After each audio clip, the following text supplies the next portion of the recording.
De partida y tenemos el gusto de saludar a Agustín Lecci, secretario general del Sindicato de Prensa de Buenos Aires. ¿Cómo te va, Agustín? Buen día, ¿cómo están? Buen día. Bueno, buen arranque este 2025, que ha arrancado con todo. Estamos en febrero, bueno, primera entrevista. Solés venir acá como para charlar un poco de todo. Hoy nos toca hablar de periodismo, porque de repente se filtró un video donde se vio cómo trabaja Jonathan Viale. La verdad que es algo que muchos ya pensábamos, ya preveíamos por cómo se maneja, pero bueno, han sacado ustedes un comunicado desde el Sindicato de Prensa de Buenos Aires, porque lo que está pasando es grave en todo sentido con los medios de comunicación. ¿Cómo viste este video que se filtró? No sabemos cómo, al menos leí eso, no quedó claro todavía, si fue un laburante, pero fue... No, sabemos que renunció el editor de YouTube. Renunció. Como el encargado, ¿no? Sí. Terminó renunciando, pero no sabemos bien, de ahí para abajo qué pasó, cómo se filtró, de dónde... No importa eso, el tema acá El tema es que quedó expuesto Jonathan Viale, el presidente de la Nación, y se vio lo que pasa... Lo que siempre pasa cada vez que Milei da una entrevista, sabemos que es en estos términos, ¿no? Con estas condiciones. Ahora verlo expuesto de esa manera y ya es otra cosa. ¿Cómo lo viste, Agustín? Completamente de acuerdo. Es decir, es algo que no nos sorprende a ninguno de nosotros tres. A la audiencia radiográfica me imagino que no les sorprende. Lo particular en este caso es cómo desnuda una práctica que más que periodismo son operadores. Y que no refleja la gran masa de trabajadores que incluso hay en esos medios, que incluso hay en medios como TN, como Canal 13, con que uno puede tener diferencias en la mirada editorial, diferencias ideológicas con los dueños de los medios, pero hay un montón de laburantes que viven de su laburo como en muchos otros lugares. Ahora, estos personajes son operadores. Y nosotros venimos denunciando esta forma que tiene el gobierno de Milei de comunicar de esta manera, con montajes, desde diciembre del 2023. Ni bien asumió, nosotros sacamos un comunicado cuestionando que para hacerle una entrevista a Milei vos tenías que ir, el periodista, con una cámara que te ponía Presidencia, con la memoria o lo que se llama la tarjeta, que es lo que antes era un cassette, el cassette, el beta, hoy es una memoria directamente, se la quedaban ellos y te editaban el material. Y de hecho fue lo que pasó. Y por lo tanto yo creo que el error fue de Presidencia, de enviarle al canal la nota en crudo sin editar, porque tienen ese modus operandi, que es un modus operandi perverso, que impide que haya una entrevista de verdad periodística. Eso no es una entrevista periodística. Ya antes de que, cuando se sabía que Jonathan Viale iba a entrevistar al presidente después del escándalo y de la estafa del viernes a la noche de Libra, todos sabíamos que era un vocero de Milei oficial para que él haga una descarga. Así que me parece bueno que esto sirva como excusa para discutir el periodismo que tenemos en la Argentina, y creo también que si los medios de comunicación están deslegitimados, es como consecuencia de estos operadores y de medios de comunicación que son proclives a estas prácticas. Entonces, recuperando lo que pasó y lo que suma también Agustín, porque es cierto, Presidencia siempre se quedó con el crudo y después enviaba un editado. Entonces, desde Presidencia mandaron también esa parte que Caputo interrumpe, y alguien en Canal 13, yo no sabía que había renunciado... Es lo que publicaron varios medios. Varios medios que publicaron, y después lo subió, vaya uno a saber por qué. Sí, yo no conozco cómo es la dinámica interna, en todos los canales es distinta, trasfondo, ¿no? Pero me imagino que debe ser también producto de la precarización laboral de alguien que agarró el material y, como ya venía de Presidencia, lo subió a YouTube sin chequear, sinceramente. Y que se lo ve aparte a Santiago Caputo entrar. Claro, no creo en las teorías conspirativas en ese sentido. Que después haya sectores como a Mauricio Macri que les sirva y lo aprovechen es otra cosa, pero no creo que estén los dedos ahí ni del dueño del Grupo Clarín, ni del jefe del PRO, ni algo por el estilo. Por lo menos yo no tengo esa mirada, y creo que efectivamente la principal responsabilidad es de Presidencia, pero además por cómo este gobierno se maneja. Otros gobiernos, incluso con las diferencias que nosotros podemos haber tenido, incluso el propio gobierno de Macri, tenía otro tipo de manejo de la comunicación, y eso se reflejó en un montón de cosas. Por eso yo les contaba, nosotros esto lo denunciamos, esta práctica que tiene este gobierno, en diciembre del 2023, cuando Milei estaba en el hotel en la avenida Córdoba, y ya se manejaba de esta manera. ¿Y cómo pensás esta crisis de gobierno, en qué deriva? Porque cuando surgió el escándalo, desde Unión por la Patria plantean juicio político. Yo creo que fue un poco endeble cómo se presentó, incluso no tuvo todo el apoyo, no es que fue unánime del sector del peronismo. De hecho, Germán Martínez dijo, todavía tenemos que terminar de redactar el proyecto. ¿Cómo ves que deriva esta crisis? Sí, no vi la conferencia de Unión por la Patria, me parece legítimo que desde ese rol diputados y diputadas hagan ese planteo, que es un planteo político, más allá de concreto. Creo que el Congreso también está muy deslegitimado, sobre todo después de lo que fue todo el año pasado. No es un Congreso que votó la delegación de facultades a un presidente de estas características. Creo que no va a pasar por ahí el desgaste del gobierno, sinceramente. Sí, es bienvenido. Todo lo que se pueda frenar en el Congreso de la Nación es muy importante. Nosotros de los medios públicos lo sabemos más que nadie. Para nosotros, por ejemplo, cuando enfrentamos de conjunto a la ley bases, pero cuando salieron empresas como Aerolíneas, el Correo y los medios públicos, para nosotros fue un alivio muy importante y eso fue gracias a muchos diputados y diputadas, pero creo que no va a pasar por ahí. Creo que acá hay que mirar dos cosas. Por un lado, el clima social, lo más importante, que yo creo que el gobierno ya viene desgastándose. Este es un gobierno que tiene ese 45% que votó en contra en el balotaje, más muchos que no fueron a votar. En esa porción de la población, el gobierno no creció en ningún momento de estos 15 meses en que lleva gobernando. Y esa es una oposición fuerte y amplia. Es decir, no es menor, no es un grupo marginal o particular de la sociedad. Y después creo que hechos como este golpean a su propia base y como de la misma manera que Alberto realizando una fiesta cuando estaba promoviendo el aislamiento en el marco de la pandemia en la Casa de Gobierno, digo, son cosas que golpean a la propia base. Y eso a veces te legitima más que una acción que podamos hacer los que somos netamente opositores y los que expresamos nuestra oposición al gobierno desde el día cero. Entonces el clima social por un lado. Y por otro lado lo que lo deslegitima también en su círculo en donde ellos necesitan crecer, que es las inversiones extranjeras, los mercados, en donde me parece a mí que el círculo rojo, las grandes corporaciones, siempre supo que es impresentable en algún sentido este gobierno, pero bueno, le era más que funcional porque se la están llevando en pala con la timba financiera. Entonces, bueno, lo apoyan, lo seguirán apoyando, pero creo que estas cosas al gobierno le generan un problema en ese sentido. Viendo los titulares del día, en la política online dan cuenta de algo que viene pasando ya en los últimos días. Caputo ordena al ANSES hacer compras masivas de acciones y bonos para atenuar el golpe del CryptoGate. O sea, están llevándose la guita también del Fondo de Garantía de Sustentabilidad. Bueno, Milei ahora va a estar en Estados Unidos. Se viene un nuevo acuerdo con el Fondo Monetario Internacional. No pareciera ser esta agenda, que es la agenda de la soberanía, la agenda de la patria, una prioridad de la oposición. ¿Me equivoco? Es cierto, es que comparto. Igual uno dice oposición, pero hay también mucha fragmentación, ¿no? Sí, heterogeneidad. Y yo creo que la oposición viene... El hecho de que haya ganado Milei expresa una derrota mucho más profunda que la derrota electoral. No es solamente una derrota política. No, y esa fragmentación es consecuencia de eso, me parece. Esa fragmentación se ve en el Congreso de la Nación, con votaciones menores, de menor trascendencia, como por ejemplo las PASO, eliminación, suspensión o no. Se ve en el movimiento obrero. Digo, nosotros nos tenemos que hacer cargo de eso. Este año es un año con mucha menor conflictividad social que el año pasado, que empezó con un paro general en enero. Bueno, y de hecho el movimiento obrero que se termina sumando a la marcha del 1F no es la vanguardia hoy de la oposición en las calles a este gobierno. Entonces en eso nos tenemos que hacer cargo, tenemos que poder decirlo. Y la agenda de la soberanía debería ser una agenda fundamental con un gobierno que viene a saquear. Para mí, este episodio, el Libra Gate o como querramos llamarlo, deja dos grandes cosas al desnudo. Por un lado, el rol de los operadores en los medios de comunicación que no hacen periodismo, que hacen operaciones. Y en primer lugar, incluso más importante que eso, un gobierno que viene a gestionar a través de la estafa y la timba financiera.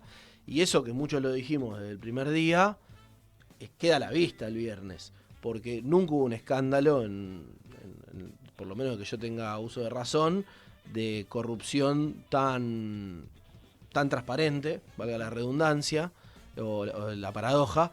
Y además, digo, es un gobierno que en ningún momento te plantea una agenda de producción, te plantea una agenda de defensa de los recursos de la patria, te plantea todo el tiempo que la única salida es timbiar.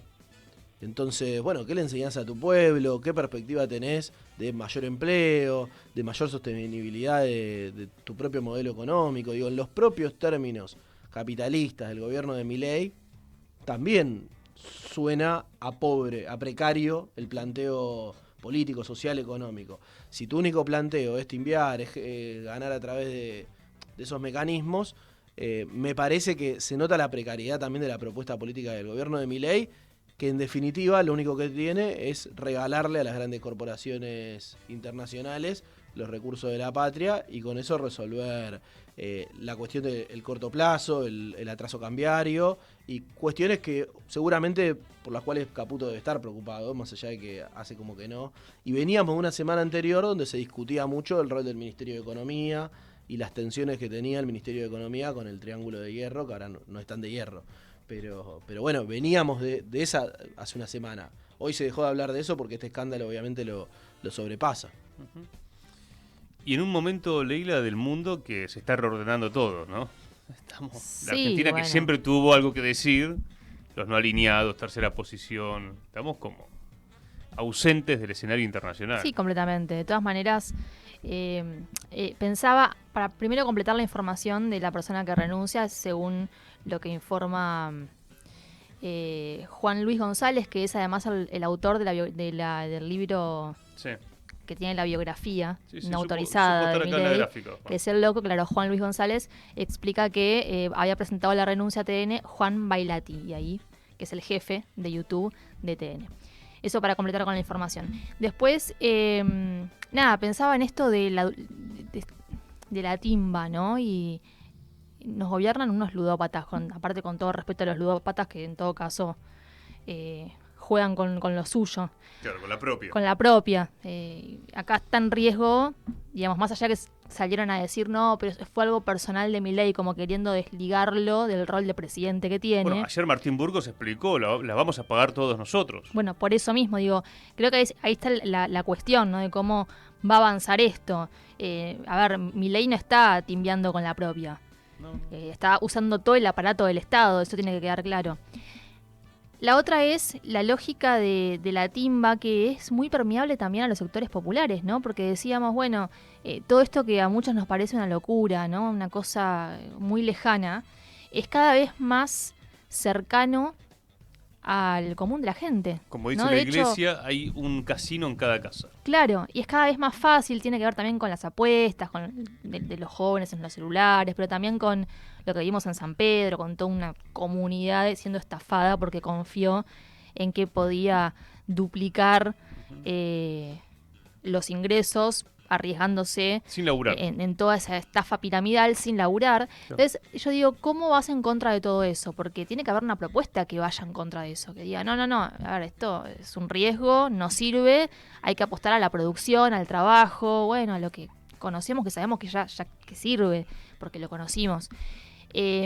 Ahora, siento que hay como un vacío, ¿no? Del otro lado, más allá del, entiendo la estrategia del dejar hacer, que se hundan solos, tiene que aparecer en un momento una propuesta que a toda esa gente desencantada, porque coincido con vos que esto pegó mucho en las bases propias de los libertarios, pero tiene que haber algo de donde agarrarse. Esa gente que queda por ahí, escuché muchos jóvenes que decían, y bueno, así al final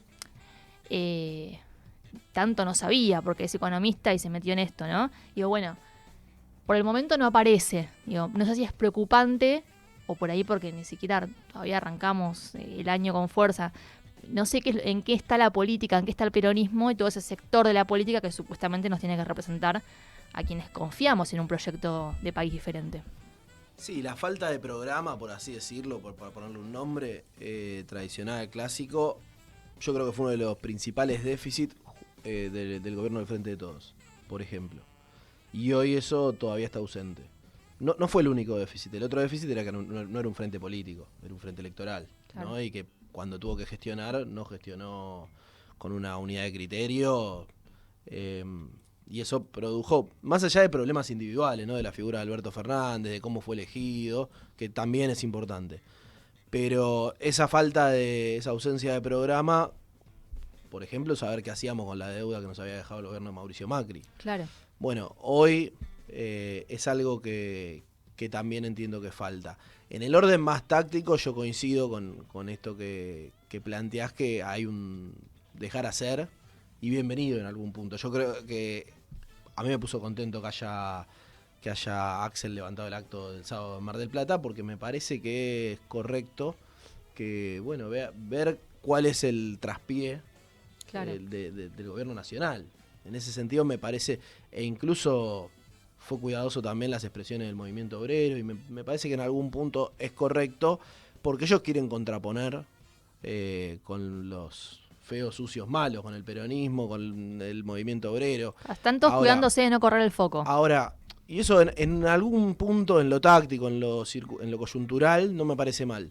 Ahora, si esa ausencia de programa me parece que nos afecta como perspectiva, ¿no? De qué es lo que nosotros le queremos contraponer justamente a esto que decías de bueno, un gobierno. Lo del viernes, es la ludopatía como fenómeno, hacer plata fácil, yo creo que es consecuencia de una sociedad absolutamente empobrecida, donde no hay salida, donde no hay perspectiva a mediano o largo plazo de proyecto de vida.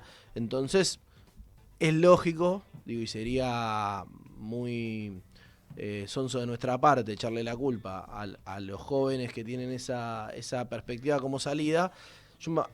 Cuando yo era chico, una salida en los barrios populares era entrar a las fuerzas, porque tenías un sueldo en blanco, claro, en diferencia con lo que pasaba, fines de los 90. Y a mí me daba mucha impotencia porque, bueno, yo venía de una cultura en contra del gatillo fácil, en contra de la policía de la provincia de Buenos Aires. Entonces decía, no puede ser que los pibes, mis amigos con los que nos formamos en la escuela primaria pública, en la plaza del barrio, tengan como perspectiva de salida ser policía. Y hoy lo que tienen como perspectiva de salida, la preocupación, es hacer guita fácil. Y todos los pibes hablan de cómo hacer guita fácil. Y eso yo creo que es consecuencia de la precariedad que conscientemente nos llevó el modelo neoliberal. No es casual. Entonces, bueno, creo que a eso hay que contraponerle yo cuando hablo siempre digo producción, trabajo y soberanía. Claro. Porque producción y trabajo puede estar bien, pero me parece que es rengo. Y me parece que nosotros tenemos que tener una perspectiva soberana, incluso de integración regional latinoamericana, que la Argentina supo tener y otros países de América Latina en otro momento. Así que bueno, creo que desde la comunicación, el sindicato de prensa, medios autogestivos como ustedes, tenemos que aportar lo nuestro a ese programa popular, de las fuerzas populares, por decirlo de la manera, que yo creo que el peronismo es fundamental ahí, pero no es solo el peronismo, también. Que bueno, que tiene que plantear un modelo no solo alternativo, sino contrapuesto al modelo de Milei. Claro, discutir el comercio exterior, discutir cómo nos están colonizando y, digamos, ahora se está profundizando todo eso. Hoy, de hecho, tenemos un ejemplo muy puntual. Sí. Nosotros no decimos que vuelva la pauta publicitaria, solamente decimos que vuelva la pauta publicitaria como la entendíamos nosotros, que no era como la llevaba adelante el gobierno anterior. Y tenemos autoridad moral para decir esto porque lo dijimos durante el gobierno anterior también. Sí, hemos peleado mucho. Eso uno de los tantos hago un paréntesis. ejemplos. A ver, circuló en Twitter, no tenemos la confirmación, pero decían que el pago por la nota a Viale venía de YPF. Sí, trascendió eso.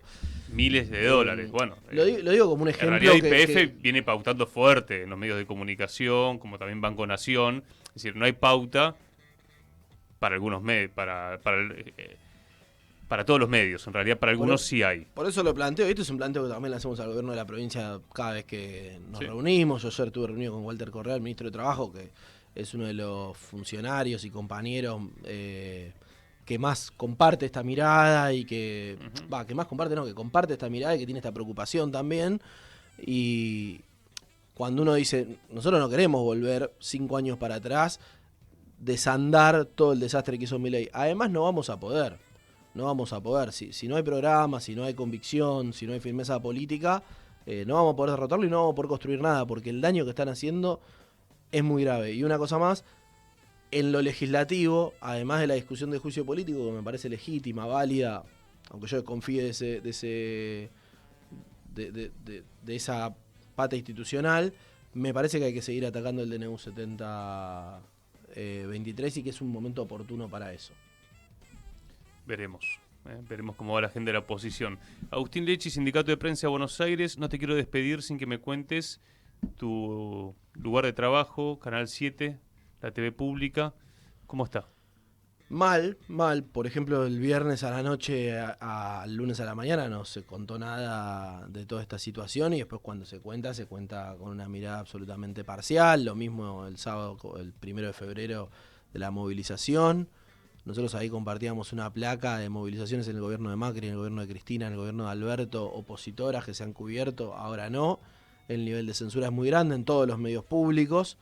A nosotros, obviamente eso nos preocupa porque no nos ocupamos solamente del salario y de las condiciones de trabajo, que sin duda es lo más urgente y lo más importante, pero también nos preocupamos del rol social que debería tener la televisión pública y que en este gobierno claramente no está teniendo. Por eso entendemos que no es solamente una solución, una respuesta gremial que tenemos que tener, que la tenemos, que hacemos asambleas, que ahora estamos peleando paritarias, tenemos un congelamiento salarial desde septiembre del año pasado, con un deterioro muy grande durante todo 2024,